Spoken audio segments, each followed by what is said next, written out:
નમસ્કાર મિત્રો, જય શ્રી કૃષ્ણ. સ્વાગત છે તમારું ફરી એકવાર આપની ભક્તિ ચેનલ ખીમજી કાચરિયામાં. આજના વિડીયોમાં આપણે જાણીશું રોગ અને દરિદ્રતા દૂર કરનારું વ્રત. એ વ્રત કઈ રીતે કરવાનું અને સૂર્યને અર્ઘ્ય કઈ રીતે આપવું તે આપણે જાણીએ.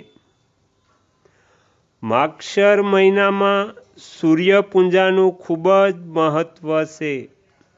ધર્મ ગ્રંથો પ્રમાણે આ મહિને સૂર્યને ભગવાન સ્વરૂપમાં પૂજવામાં આવે છે.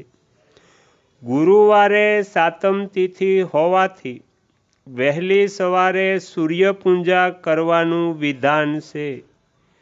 માગશર મહિનામાં સૂર્યદેવની પૂજા કરવાથી અનેક બીમારીઓ દૂર થાય છે. ઉગતા સૂર્યને અર્ઘ્ય આપવાની પૂજાવિધિ આ પ્રમાણે છે. સૂર્યોદય પહેલાં સ્નાન કર્યા પછી તાંબાના લોટામાં શુદ્ધ જળ ભરી લો. સાથે જ લોટામાં લાલ ચંદન, લાલ ફૂલ, ચોખા અને થોડા ઘઉંના દાણા પણ રાખવા.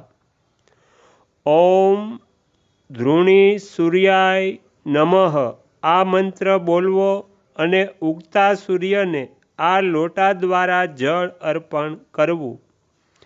તે પછી ભગવાન ભાસ્કરને નમસ્કાર કરવા, ગાયત્રી મંત્રનો જપ કરવો અને બની શકે તો આદિત્ય હૃદય સ્તોત્રનો પાઠ પણ કરવો. તે સિવાય ભગવાન સૂર્યના 12 નામોનો જપ પણ કરી શકાય છે. વ્રતની વિધિ છે મીઠાનું સેવન કરવું નહીં અને તાંબાના વાસણમાં રાખેલું પાણી પીવું. સૂર્ય સામે બેસીને આખો દિવસ મીઠાનો ઉપયોગ કર્યા વિનાનું ભોજન કરવાનો સંકલ્પ લેવો. શક્ય હોય તો આખો દિવસ તાંબાના વાસણમાં રાખેલું પાણી પીવું. આખો દિવસ વ્રત રાખો અને ફળાહારમાં મીઠાનો ઉપયોગ ન કરો. એ સમયે ભોજન કરો તો તેમાં પણ મીઠાનો ઉપયોગ ન કરવો. સૂર્યને અર્ઘ્ય આપ્યા પછી શ્રદ્ધા પ્રમાણે ભોજન, વસ્ત્ર કે કોઈ પણ ઉપયોગી વસ્તુનું દાન કરવું. ગાયને લીલું ઘાસ ખવડાવવું અને અન્ય પશુ પક્ષીઓને પણ ભોજનની કોઈ વસ્તુ ખવડાવવી. આ સાતમના દિવસે સૂર્યને જળ ચડાવવાથી બુદ્ધિનો વિકાસ થાય છે અને માનસિક શાંતિ મળે છે અને તે વ્યક્તિ ક્યારેય આંધળો, દરિદ્ર, દુઃખી રહેતો નથી. સૂર્યની પૂજા કરવાથી મનુષ્યના બધા રોગો દૂર થાય છે.